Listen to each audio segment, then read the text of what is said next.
सो जो कि हम लोग the sound of English discuss कर रहे हैं। सो लेट्स डिस्कस कि जो साउंड की स्टडी होती है वो क्या होती है और उसको बोलते क्या हैं। यहाँ पे हम लोग डिस्कस करेंगे the international phonetic alphabet. So international phonetic alphabet वो ब्रांच होती है लैंग्वेज की जिसमें साउंड्स की स्टडी होती है, कैसे पर्टिकुलर साउंड को रिप्रेजेंट किया जाता है और कैसे उनको डिस्क्राइब किया जाता है, कैसे उनके कॉम्बिनेशन से साउंड बनाए जाते हैं, वो हम यहाँ पे देखेंगे।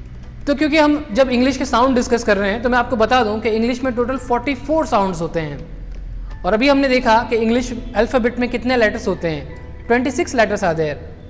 सो how it could be possible to represent 44 sounds by 26 letters? It is not. So there is a possibility that one or more letters in the English alphabet is producing one or more than one sounds. इसीलिए हम लोग 44 sound produce कर पाते हैं using only 26 letters. तो यहाँ पे हम लोग डिस्कस कर रहे हैं the IPA international phonetic alphabet.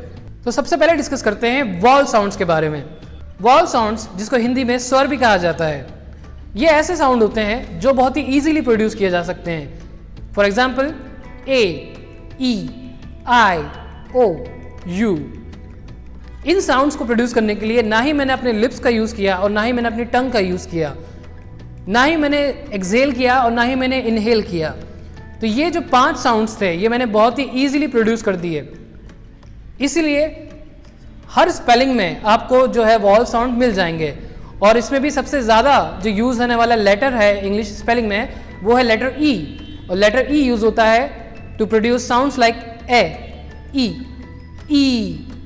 और अ। ये 4 साउंड्स होते हैं जो लेटर E प्रोड्यूस करता है, इसलिए सबसे ज़्यादा जो अपीयर होने वाला लेटर है इंग्लिश में वो है लेटर E। अब डिस्कस करते हैं वॉल साउंड्स। हमने देखा कि there are total 44 sounds in English language. So देखते हैं कि उसमें से वॉल साउंड्स कितने हैं। सबसे पहले डिस्कस करते हैं मोनोफथोंग्स। Mono means 1। तो ऐसे साउंड जो यूनिक होते हैं प्लस एक पर्टिकुलर सिंबल से रिप्रेजेंट होते हैं। फॉर एग्जाम्पल जो पहला साउंड है इट इज ई साउंड। ई थोड़ा सा आपको खींचना है इसको, जस्ट लाइक द बड़ी ई मात्रा इन हिंदी, जो हिंदी में बड़ी ई की मात्रा होती है वही साउंड है ई। It is represented by this symbol. It resembles the small I symbol in English language. ये साउंड जिन वर्ड्स में आता है, एग्जाम्पल शीप, शीप। नेक्स्ट जो हमारा सिंबल है वो है कैपिटल आई जैसा दिखता है, विच प्रोड्यूस साउंड ई। ई जो कि हिंदी में छोटी ई का साउंड होता है। For example words like ship, ship. अब इन दोनों वर्ड्स में काफी डिफरेंस है। पहला जो वर्ड है उसको प्रोनाउंस किया जाता है शीप और दूसरा जो वर्ड है इसको प्रोनाउंस किया जाता है शिप।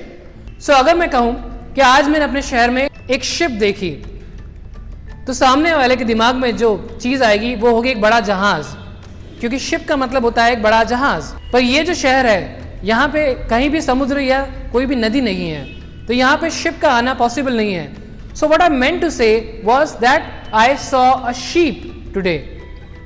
शीप जो कि एक भेड़ होता है। तो अगर मैंने वहां पे मेरा प्रोनाउंसिएशन गलत कर दिया, अगर मैंने कहा कि आई सॉ अ शिप टुडे, तो जो लिसनर होगा वो कंफ्यूज हो जाएगा कि यहाँ पे इस शहर में जहाज कैसे आ सकता है। तो यही साउंड की गड़बड़ी करके हम लोग हमारा प्रोनाउंसिएशन बिगाड़ देते हैं, जिसकी वजह से जो हमारा लिसनर होता है वो कंफ्यूज हो जाता है कि एक्चुअली हम लोग बोलना क्या चाहते हैं। सो इसलिए यहाँ पे साउंड की स्टडी जो है बहुत ही ज़्यादा इंपॉर्टेंट है before moving on to English itself. कि पहले हम लोग साउंड डिस्कस करें कि इंग्लिश में कितने साउंड्स होते हैं और कौन से पर्टिकुलर वर्ड में किस तरह का साउंड प्रोड्यूस करना होता है, उसके बाद हम लोग इंग्लिश लैंग्वेज पे आए। So we have discuss these 2 sound so far, ई एंड ई। जो पहले वाला ई है वो बड़ा है और जो दूसरा वाला ई है वो छोटा है। सिंबल्स अगर आप देखें तो बिल्कुल ऑपोजिट है कि जो स्मॉल आई है इट इज रिप्रेजेंटिंग बड़ी ई साउंड और जो कैपिटल आई है इट इज रिप्रेजेंटिंग ई साउंड, छोटी ई sound. Let's move on to the next. तो जो अगला साउंड है इट इज ऊ साउंड, जो कि हिंदी में छोटा ऊ होता है। ऊ वर्ड्स लाइक लुक, लुक। तो अगर आप इसको हिंदी में लिखें तो आप ल में छोटी ऊ की मात्रा लगा के आगे क लिखेंगे, मीन्स दिस इज छोटा ऊ साउंड, ऊ, लुक। नेक्स्ट जो वर्ड है इसी का एक एक्सटेंशन है, जैसे हमारे ई था वैसे ही ये भी ऊ का एक्सटेंडेड वर्जन है। इसका प्रोनाउंसिएशन होता है ऊ, जो बड़ा ऊ होता है हिंदी में। सो वर्ड्स लाइक शूट, शूट। अब इसमें इसको अगर आप हिंदी में लिखें तो श में बड़े ऊ की मात्रा लगाएंगे और आगे ट लिखेंगे, शूट। तो ये दोनों ही मिलते जुलते साउंड है, बट थोड़ा सा आपको इसको खींचना है और पहले वाले को नहीं खींचना है। So look and shoot are two different sounds. So अगर आप इन साउंड्स में गड़बड़ी करते हैं तो आपके लिसनर को परेशानी होगी आपके इंग्लिश प्रोनाउंसिएशन को समझने के लिए। Let's move on to the next. अब यहाँ पे जो आपको सिंबल दिख रहा है वो है same as letter E in English. So जो हमारी टेंडेंसी होती है, जो हमने जेनरे पढ़ा था उस वर्ड को, GENRE वर्ड को हमने पढ़ा था जेनरे। सो सेम यहाँ पे भी वही है कि जो हमारी टेंडेंसी है वही यहाँ पे हमको फॉलो करना है कि जो लेटर ई है यहाँ पे उसको, वो जो जिस साउंड को रिप्रेजेंट करता है वो है ए साउंड, ए। वर्ड्स लाइक लेफ्ट, ल में एक ही मात्रा और आधा फ और ट, लेफ्ट। तो ये जो सिंबल है ये रिप्रेजेंट करता है ए साउंड। अगला जो सिंबल है ये भी ई जैसा ही है, बट इसको 180 डिग्री क्लॉकवाइज रोटेट कर दिया गया है। ये जो साउंड प्रोड्यूस करता है वो साउंड है अ। ये साउंड है जिसको ज्यादा खींचना नहीं है, अ। वर्ड्स लाइक ह, ह। अब यहां पे जो आखिरी में आर है दैट इज साइलेंट, तो इसमें ह के बाद आपको सिर्फ अ साउंड लगाना है, ह, ह। नेक्स्ट जो है वो भी इससे मिलता जुलता ही है, उसके आगे 2 डॉट लग गए हैं। तो अगर आप नोटिस करें तो जिस भी सिंबल के आगे 2 डॉट्स लगे हैं उस साउंड को हमको थोड़ा सा एक्सटेंड करना है। तो सेम ये भी अ का एक्सटेंडेड वर्जन है, तो this symbol represents a sound. अ को थोड़ा सा हमको एक्सटेंड करना है, अ। Words like teacher, teacher. यहां पे भी आर साइलेंट है, बट यहां पे जो अ साउंड है इसको थोड़ा सा हमको एक्सटेंड करना है, टीचर। अनलाइक ह, हमको इसको थोड़ा सा एक्सटेंड करना है, teacher. Let's see the next one. The next symbol represents O sound, जो यूजुअली हमारा इंग्लिश का लेटर ओ प्रोड्यूस करता है, O sound. Example door, door. जो ओ की मात्रा होती है हिंदी में ये वही साउंड प्रोड्यूस करता है, ओ।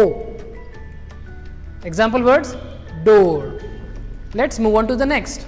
नेक्स्ट जो सिंबल है हमारा इट रिप्रेजेंट्स ए साउंड, ए। ये साउंड हिंदी में नहीं होता है, इसलिए आपको इस साउंड की बहुत ज्यादा प्रैक्टिस करनी होगी, ए sound. For example hat, hat. इसको हम लोग हार्ट या हैट पढ़ेंगे तो गलत होगा, इसका एक अलग ही साउंड है, हैट।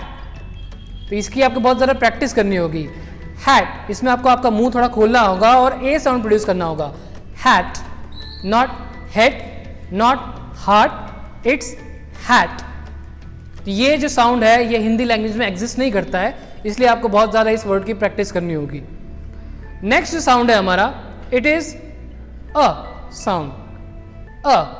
अब अ साउंड हम लोग ऑलरेडी ऊपर देख चुके हैं कि जो उल्टे ई बने हैं those two symbols represents a sound. For example ह एंड टीचर। बट ये वाला जो अ साउंड है ये उनसे भी छोटा है, अ। इसको बहुत ही कम ड्यूरेशन के लिए बोलना है। और इसकी एक टिप ये भी है कि जब भी इंग्लिश स्पेलिंग में अ साउंड लेटर ओ या यू से बनता है तो ये वाला सिंबल हम लोग फोनेटिक्स से उसको रिप्रेजेंट करते हैं। Example up, up. यहां पे अ साउंड है जो कि काफी कम ड्यूरेशन के लिए बोला गया है, अप। बहुत ही जल्दी वो निकल गया और उसके बाद में प साउंड आ गया। और यहाँ पे अगर आप स्पेलिंग भी नोटिस करें तो लेटर यू यूज हो रहा है अ साउंड प्रोड्यूस करने के लिए, अप। तो ये एक ट्रिक है इस सिंबल को गेस करने के लिए कि जिन स्पेलिंग्स में uh sound either letter U या फिर ओ से रिप्रेजेंट किया जाता है, वहां पे ये उल्टा वी वाला सिंबल रखा जाता है for a sound. Examples up, cup. Next जो सिंबल है हमारा, ये सिंबल रिप्रेजेंट करता है आ साउंड को, आ। एग्जाम्पल्स बार। नेक्स्ट जो सिंबल है, इट रिप्रेजेंट्स ऑ साउंड, ऑ। ये साउंड भी हिंदी में नहीं पाया जाता है, तो ये एक और साउंड है जिसका आपको बहुत ज़्यादा प्रैक्टिस करनी होगी, ऑ sound. For example words like pot, pot. ये साउंड भी काफ़ी अनफेमिलियर होता है हिंदी स्पीकर्स के लिए, तो जब भी वो इंग्लिश में वर्ड्स पढ़ते हैं ऐसे, तो उसको या तो वो पोट पढ़ते हैं या फिर कुछ और पढ़ते हैं। तो इसका जो करेक्ट प्रोनाउंसिएशन है वो है पॉट, पॉट, ऑ साउंड। तो ये दो साउंड हमने देखे, एक ए साउंड और दूसरा ऑ साउंड। ये ऐसे इंग्लिश साउंड्स है जो हिंदी लैंग्वेज में नहीं पाए जाते, तो इन साउंड्स की आपको बहुत ज़्यादा प्रैक्टिस करनी होगी। सो ये जो 12 साउंड्स थे, ये थे हमारे मोनोफथोंग्स, जिसमें सिंगल सिंबल यूज करके यूनिक साउंड्स को रिप्रेजेंट किया गया है। 12 monophthongs in vowel sounds. So thank you for watching this video, और ऐसे ही एजुकेशनल और मज़ेदार वीडियोस को देखने के लिए जुड़े रहिए ILM इजी इंग्लिश ऐप से।